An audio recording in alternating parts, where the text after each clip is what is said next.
Hola, ¿cómo están?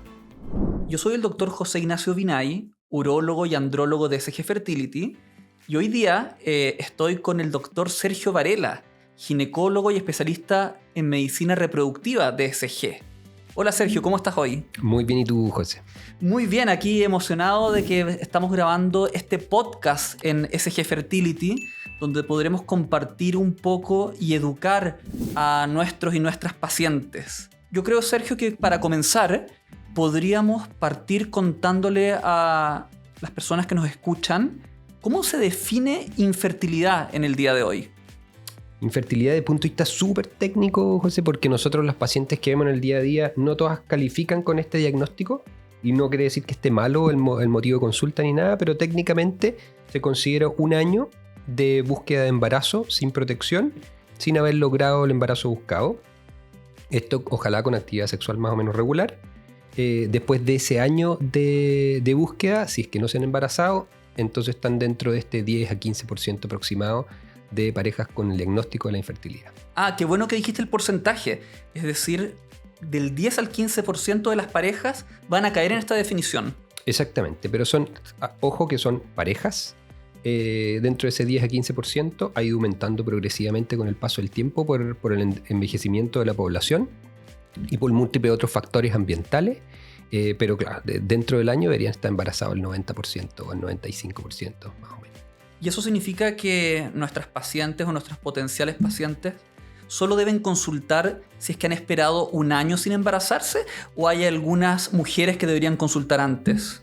Tenemos múltiples motivos de consulta en el contexto solo de parejas y que están buscando embarazo. Depende mucho de la edad de la mujer. Las pacientes que son menores de 35 años efectivamente podrían esperar ese año. Ahora, si consultan antes, no es un error. Eventualmente uno puede partir con algunos exámenes más básicos para estar seguro de que tenemos el tiempo para esperar 6 meses más en prueba sin estar fallando o perdiendo el tiempo valioso. Y las pacientes sobre los 35 años deberían consultar antes, ojalá a los 6 meses de exposición. Y esto no porque tengan una patología solo por ser mayores de 35, sino que es porque estamos perdiendo tiempo valioso de calidad y cantidad de óvulos si es que avanzamos esos 6 meses sin tener una buena evaluación anticipada. Perfecto, entonces ya tenemos como un buen mensaje para la casa, que es mujeres menores de 35 sin enfermedades ginecológicas podrían esperar un año en búsqueda de embarazo, pero mujeres sobre 35 deberían consultar ya a los 6 meses, ¿cierto? Exactamente, eso sería el mensaje general. Bueno, y además de infertilidad, ustedes también ven otras cosas. Por ejemplo, algo que es muy común hoy en día son mujeres que quieren preservar su fertilidad ya que no quieren embarazarse en este momento. ¿Qué le podrías contar a las personas que nos están escuchando sobre la preservación de la fertilidad? Es algo relativamente novedoso en la parte reproductiva, especialmente por el cambio en la técnica y lo eficiente que ha sido actualmente las modificaciones que hemos tenido médicamente. Y entonces ofrecemos una muy buena oportunidad para las pacientes de preservar su fertilidad hoy. Y esto ha ido creciendo progresivamente, probablemente por el boca a boca. Las pacientes han ido comentando eventualmente su experiencia. La mayoría tiene una buena experiencia en el proceso, así que se lo comentan entre las amigas y va aumentando la preservación de fertilidad. Y lo otro es que los ginecólogos actuales tienen muy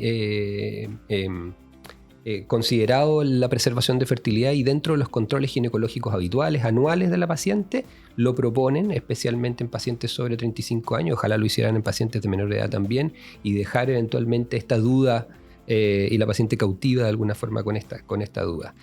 Ha aumentado un 60% aproximado. Mucho. Hace más o menos 1 o 2 años que ha ido aumentando progresivamente por todas estas razones que yo te voy contando. Pero es una técnica muy, muy eficiente que toma más o menos 2 semanas. Tiene un costo asociado, eventualmente con algo de cobertura, pero que es muy eficiente a largo plazo y si haces una buena preservación de fertilidad, estás guardando casi un 70-80% de probabilidad de éxito de embarazo futuro. yo creo que en este tema de la preservación de la fertilidad también aparece otro tema que es la educación, ¿o no? Porque a mí me da pena cuando mujeres o parejas súper educados que deberían conocer un poco cómo funciona el potencial de fertilidad, creen que es súper fácil embarazarse a los 40, 45 años porque nunca se les educó en su juventud que la fertilidad femenina tiene una disminución bastante abrupta, ¿no? Así es, y esa educación parte desde bien chiquitito en realidad, pues, con la educación sexual inicial, y ese tema probablemente no se toca nunca porque no tienes muy claro si es que la paciente va a llegar a una edad en la que la reserva ovárica y el potencial reproductivo va disminuyendo progresivamente, y después con el tiempo va en la educación, eventualmente desde la medicina, que pueden ser las distintas especialidades que les toca ver a esa persona durante su vida. Obviamente el más involucrado, el ginecólogo, en sus controles anuales. Claro. Desde que la paciente empieza a consultar en la parte ginecológica, también va educando progresivamente. Por suerte, ahora tenemos hartos especialistas y subespecialistas. Dentro de eso, el infanto juvenil, el ginecólogo infanto juvenil, que ha partido desde muy pequeñito inculcando un poquito esto de la disminución del potencial reproductivo de la mujer, y lo deja súper claro. Entonces tienen esta disyuntiva para más adelante y se van apurando un poco con el proceso de preservación de fertilidad. Además de los proyectos de vida de cada una de las mujeres, que hace que la maternidad eventualmente se vaya corriendo progresivamente. Exacto. Así que muchas veces consultan por esa misma duda, porque tienen un proyecto distinto a la maternidad hoy día y alguien les informó del paso del tiempo y cómo puede eso perjudicar su potencial reproductivo. Claro, pareciera que hay algunos países que ya van un poco adelantados y tienen educación de preservación de fertilidad en las empresas, a las profesionales jóvenes, a las estudiantes universitarias. Y por lo que he escuchado, SG también se está metiendo en este mundo de educación.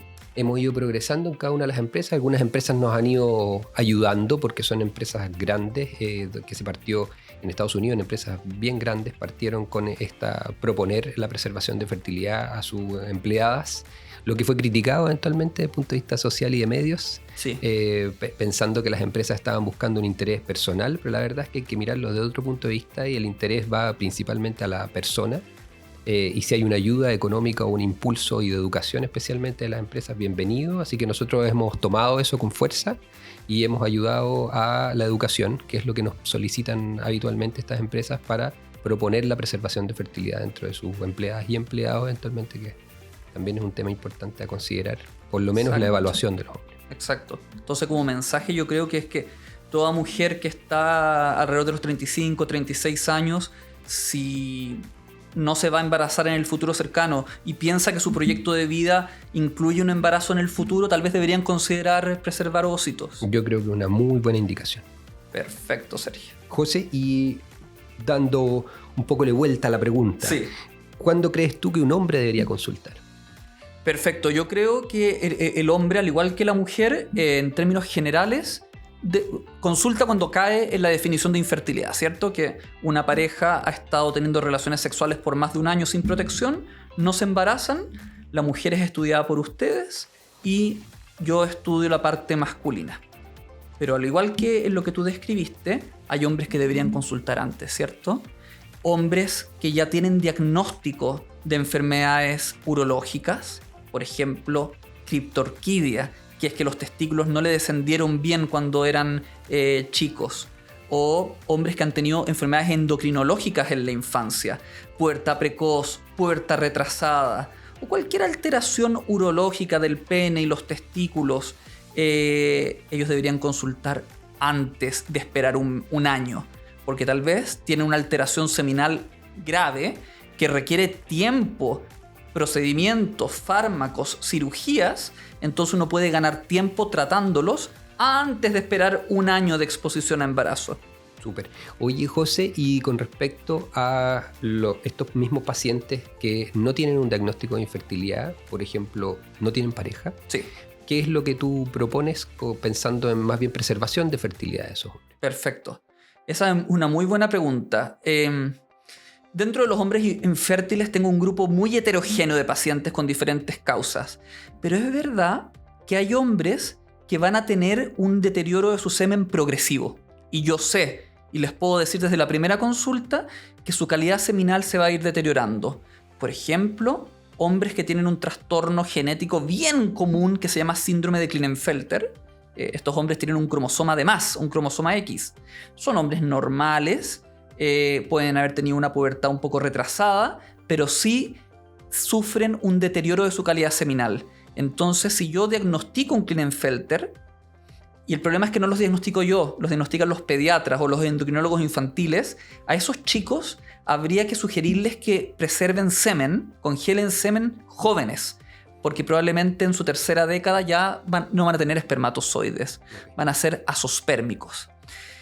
Y también dentro de mis pacientes que veo todos los días, un gran número cae dentro de un grupo llamado infertilidad idiopática o sin causa aparente.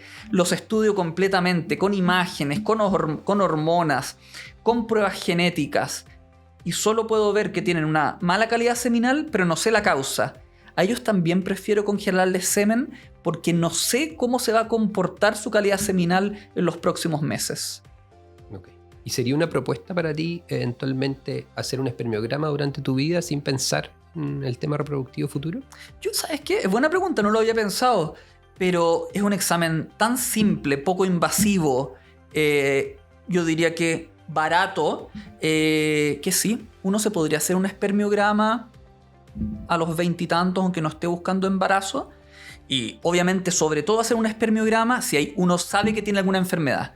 Por ejemplo, y esto es un poco controversial, chicos jóvenes con varicocele. El varicocele, para los que no lo saben, es una dilatación de las venas del testículo, varices en el testículo. Casi siempre por razones anatómicas ocurre en el testículo izquierdo.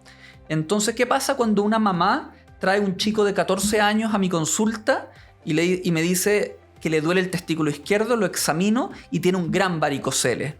Claro, tal vez ese chico, cuando cumpla 18, sería bueno hacerle un espermiograma, porque tal vez sería bueno solucionarle su varicocele si vemos que le está trayendo problemas en su calidad seminal. ¿Y qué piensas de la vasectomía en chicos jóvenes como método anticonceptivo, José? Oye, ese es un gran tema. Ese es un gran tema. Hoy en día, 2024, tanto legal como éticamente, un hombre de 18 años un día puede decidir hacerse una vasectomía sin que nadie le haga ninguna pregunta. No debería darle explicaciones a nadie. Esto no era así antes. Antes había que, a los hombres sin hijos, había que tener un pase psiquiátrico, algunas veces hasta autorización del cónyuge. Pero eso son cosas del pasado. Año 2024, en la mayoría de los países, y siguiendo recomendaciones internacionales, cuando cumplen la mayoría de edad de cada país, y en Argentina, que estuve en un congreso hace poco, la mayoría de edad para fines reproductivos son 16 años. 16 para todo, anticonceptivos, de todo. Desde que cumplen la mayoría de edad reproductiva, pueden decidir hacerse una vasectomía sin haber tenido hijos. Obviamente que ese hombre de 18 años en mi consulta, yo le explico que no es el mejor método para él, porque uno puede cambiar de opinión, etc. Le explico que para él serían mejor métodos transitorios. Por ejemplo, el preservativo, porque tampoco hay muchos métodos masculinos. Pero si el paciente me dice, no, doctor, yo estoy seguro, no insisto, y se opera. Ok. ¿Y cuánto tiempo eventualmente pasa de esa vasectomía para que tú tengas alguna dificultad futura para lograr un embarazo? Esa es buena pregunta. Tú dices, ¿en cuánto tiempo ya sería difícil una reversión de la vasectomía? Exacto. Eso es muy buena pregunta. Para los que no saben, la vasectomía se puede revertir. Es una cirugía compleja. La vasectomía la hacen todos los urólogos. La reversión de la vasectomía lo hacen muy pocos. La vasectomía dura 20 minutos, la reversión 1 o 2 horas. Y cuando uno ha estado vasectomizado por demasiados años, ya hay cambios en el epidídimo que hacen que la calidad seminal de una reversión no va a ser muy buena. Y diferentes estudios dicen que después de 10 años de vasectomía, mejor no revertirse. Mejor extraer espermatozoides del testículo y hacer un in vitro, por ejemplo. Una fecundación in vitro. Y exacto. Tocando el mismo tema, José. Sí. ¿Qué porcentaje ves tú de infertilidad donde está involucrado el factor masculino? Esa es muy buena pregunta. Obviamente que hay causas que son netamente masculinas, ¿cierto? Si el hombre nació sin conductos deferentes, que esa es una enfermedad genética, claramente eso es solo masculino. Pero también hay causas mixtas, ¿cierto? Así es. Mujer con baja reserva ovárica, hombre con baja concentración de espermatozoides. Los estudios dicen que el 50% de las parejas infértiles tienen una causa masculina o completa o mixta, pero en el 50% hay algo de responsabilidad masculina en la infertilidad. Lo que es mucho, porque hace 30 años todo le echaban la culpa a las mujeres y los hombres ni se estudiaban. Así es, eso es lo que vemos nosotros habitualmente en consulta, es muchas veces, y ahora ya en reproducción nos pasa un poco menos porque los pacientes vienen un poco derivados por sus médicos tratantes, pero muchas veces en la consulta general de ginecología, la primera consulta de infertilidad tiende a ser por la mujer, que no está acompañada por su pareja, pero es importante que conozcan que más o menos el 50% podría estar... El 50% va a tener un espermiograma alterado, que puede ser desde una alteración severa a una alteración leve. ¿Cómo lo toman, José, los pacientes masculinos que has visto tú? ¿Cuál es tu experiencia cuando haces un diagnóstico de una patología masculina? Mira, yo, aunque soy bien joven, igual he alcanzado a ver en mi carrera un cambio. Yo cuando partí la beca de urología, cuando uno le daba a la pareja un diagnóstico de infertilidad masculina, el hombre se sentía muy afectado desde el punto de vista anímico, porque sentía una responsabilidad de que el hombre no puede fallar. Y además venían con el prejuicio que siempre el problema era femenino. Pero te diré que en los últimos años, cuando doy diagnósticos de infertilidad masculina, las parejas son tan simétricas en sus roles que habría sido lo mismo decir que es una causa masculina o femenina. Como que se sienten de que no es culpa de nadie, sino que la responsabilidad es compartida. Eso. Y que esto es en pareja, ¿cierto? Es en pareja. En esos casos. Y al igual que tú mencionabas que la fertilidad femenina va disminuyendo con la edad, hoy también vemos hombres que comienzan a buscar hijos de mayores edad o buscan hijos con nuevas parejas en la quinta o sexta década de la vida. Y si bien ellos pueden tener un espermiograma normal, buen número, buena motilidad, al igual que en la mujer, esos espermatozoides tienen ciertos detalles genéticos que no hacen tan fácil el embarazo. Así que también nos enfrentamos a un envejecimiento de la población masculina que también nos genera ciertas situaciones que no son tan fáciles de solucionar. Porque en la mujer es súper fácil. O no quedan óvulos, o los óvulos tienen más de 40 años. Ustedes saben muy bien qué decir, que podemos tal vez considerar ovodonación. Pero el hombre, eso sí es más difícil.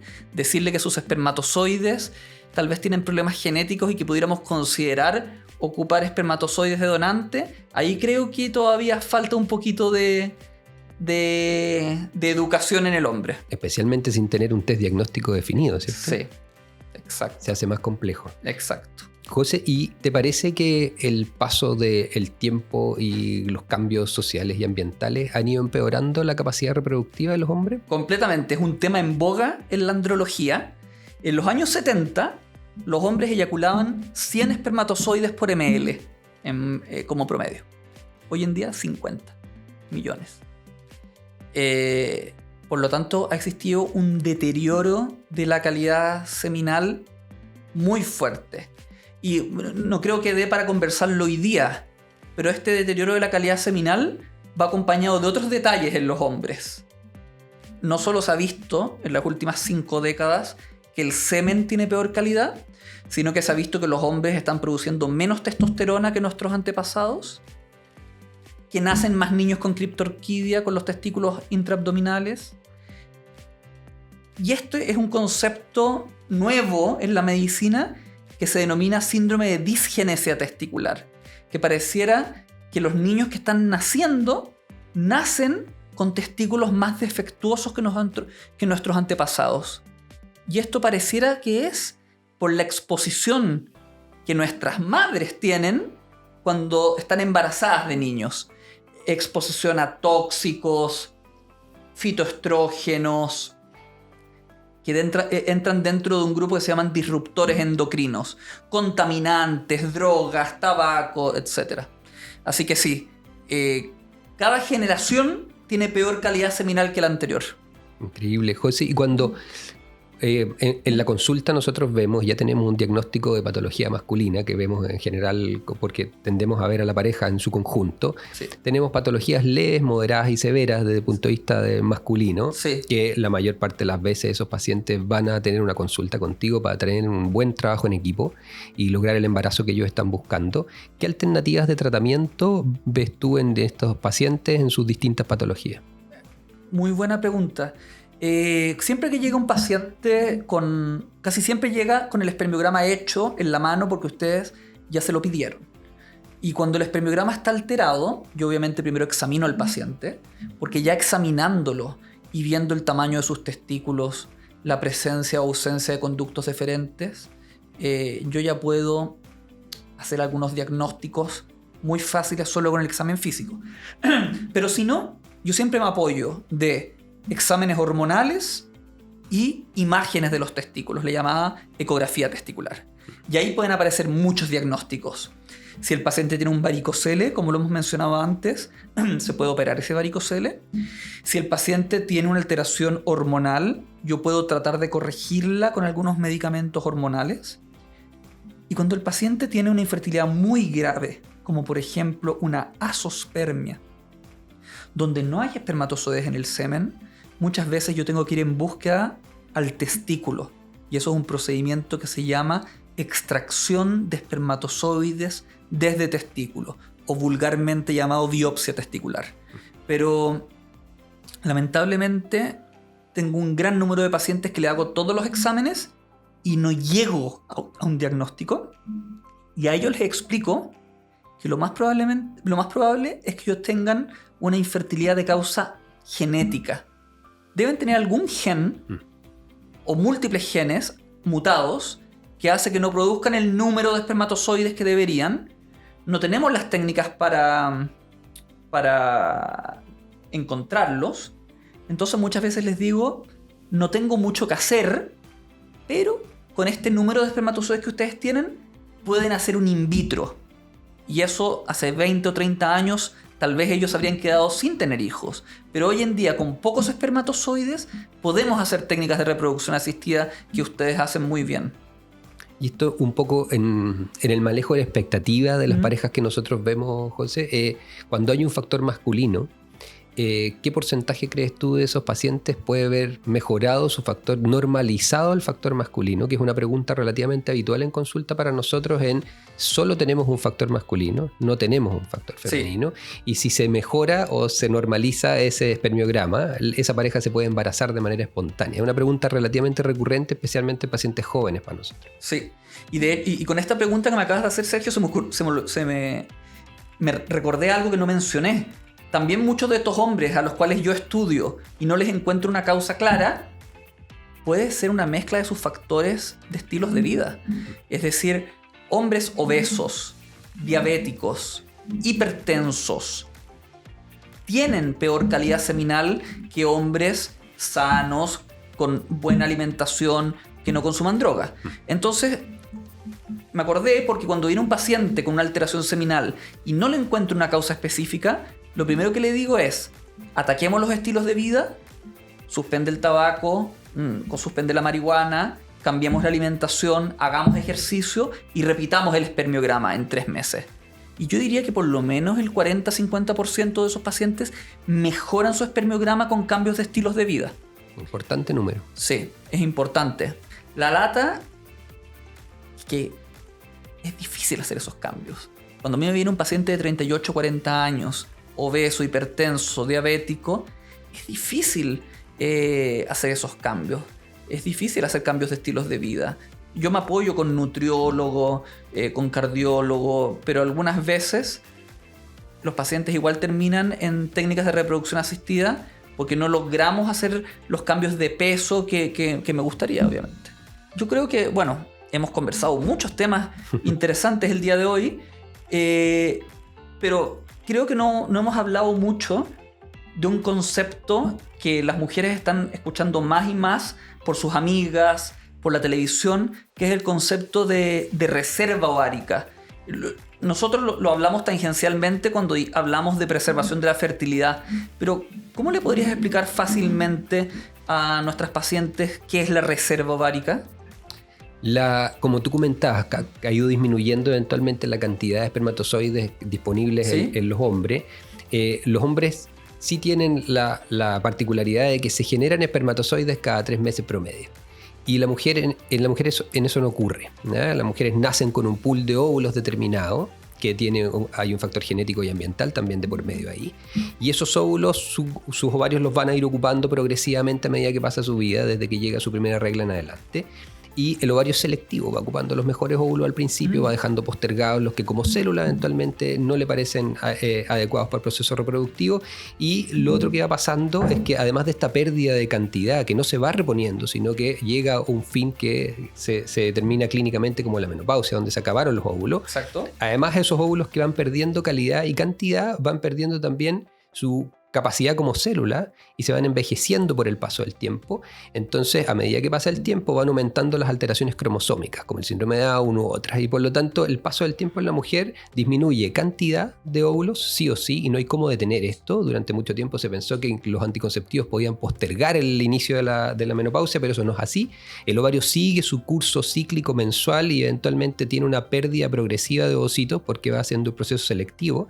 No hay cómo detenerlo y además voy perdiendo calidad ovocitaria. Y eso es lo que hace y nos apura eventualmente en la preservación de fertilidad y en esta indicación a la mayor parte de las parejas de empezar su vida reproductiva lo más temprano posible, especialmente si tienen una proyección o planificación familiar de 2 o 3 niños. Tienen que empezar un poco antes porque lamentablemente durante el embarazo y la lactancia el ovario tampoco se detiene. Exacto. Entonces también hay que considerarlo. Entonces la reserva ovárica es súper importante. Yo no tengo un marcador para ver calidad ovocitaria, pero sí lo puedo asumir o lo puedo ligar a la edad de la misma paciente. Entonces tengo un marcador que es mi reserva ovárica y hay un examen de sangre que se llama hormona antimuleriana que me permite medir cuántos óvulos tengo en bodega o eventualmente cuántos me van quedando. No me permite determinarlo con exactitud, pero me permite determinar un rango y evaluar si ese rango está dentro de la normalidad para la edad de la paciente. Ahora, muchas pacientes se asustan mucho porque se hacen una hormona antimuleriana que muchas veces se las indica su ginecólogo tratante como control anual. Sí. Y al mirar los rangos de normalidad en el examen, que está escrito en el mismo papel del laboratorio, bueno, se encuentran que sus rangos están bajo la normalidad y se asustan mucho. Eso no necesariamente va asociado a una infertilidad. Hay pacientes que tienen una reserva ovárica más baja que el promedio de las pacientes de su edad, pero no está asociado a una infertilidad, especialmente en menores de 37 años. La mayor parte de esas mujeres se va a embarazar sin mayor dificultad en su primer embarazo. El problema es el segundo y el tercero futuro, claro, porque va pasando el tiempo y eventualmente van disminuyendo sus probabilidades. Entonces, es bueno conocer la reserva ovárica para poder tener una proyección futura de tu planificación reproductiva. Y si está muy bajita tu reserva ovárica, bueno, tienes una urgencia eventualmente de consultar y preservar fertilidad y guardar la mayor cantidad de óvulos que puedas en este momento, que es el mejor momento por calidad y cantidad que tienes, porque a medida que pasa el tiempo sí o sí esas dos cosas van a disminuir. Y si tienes una muy buena reserva ovárica, bueno, también te permite tener una estimación más o menos de cuándo podrías preservar fertilidad y cuál es tu proyección reproductiva si estás sola o en pareja futuro. Perfecto. Yo creo que por lo menos a mí me ha quedado claro todo lo que hemos hablado sobre fertilidad masculina y femenina. Solo te quería hacer una última pregunta antes de terminar el podcast, Sergio, que no va a los temas de fertilidad per se, sino que va un poco a cómo funciona SG Fertility, la clínica donde nosotros trabajamos. ¿Tú me podrías contar un poquito en qué diferencia nuestro laboratorio de reproducción de in vitro a otros laboratorios? ¿Qué hacemos nosotros de forma diferente o en qué nos caracterizamos en la protección de nuestros gametos y embriones? Nosotros como clínica, una cosa que hay que dejar súper claro es, la mayoría tiende a ver las clínicas como la nuestra, que es de especialidad, solo dedicados al tema reproductivo, como una clínica que queda distante de su eventual tratamiento o opción. Y ojo que las clínicas de reproducción parten con los tratamientos más básicos a los más complejos, así que no es necesario tener una patología muy grave para consultar en nuestra clínica. Nuestra clínica tiene un laboratorio de altísimo nivel. Nosotros lo que más hacemos, los tratamientos más frecuentes para nosotros son de alta complejidad porque gran parte de las pacientes que vemos ya son pacientes o casos clínicos más complejos o porque las recibimos eventualmente de tratamientos realizados en otros centros donde no tuvieron éxito. Así que tendemos a ver casos complejos y una de las grandes gracias y lo que siempre les digo a mis pacientes, lo más importante obviamente es el vínculo con el médico tratante y tener una buena acogida y que eventualmente la clínica sea un lugar agradable y acogedor, pero lejos lo más relevante para sus probabilidades de éxito futuro es la calidad del laboratorio.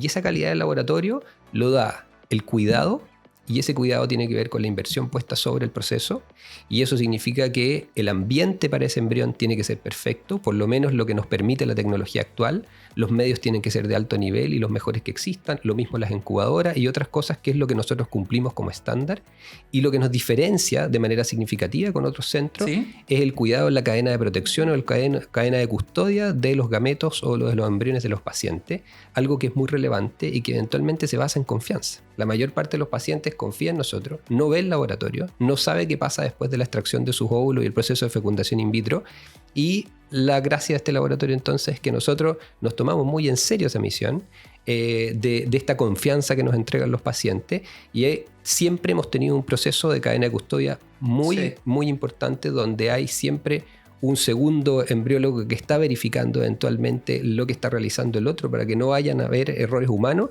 y actualmente contamos con Witness, que es una inteligencia artificial que nos permite evitar los errores humanos, y de esa forma nuestra cadena de custodia nos permite entregar en consulta abiertamente a los pacientes la confianza de que sus gametos son sus gametos, sus embriones son sus embriones. Son sus embriones, y eso va a estar bien cuidado en el laboratorio. Clarísimo. Bueno, muchas gracias. Yo por lo menos aprendí mucho. Fue muy interesante y espero que a todos les haya gustado todos los temas que tratamos. Gracias, Sergio. Gracias, José. Chao.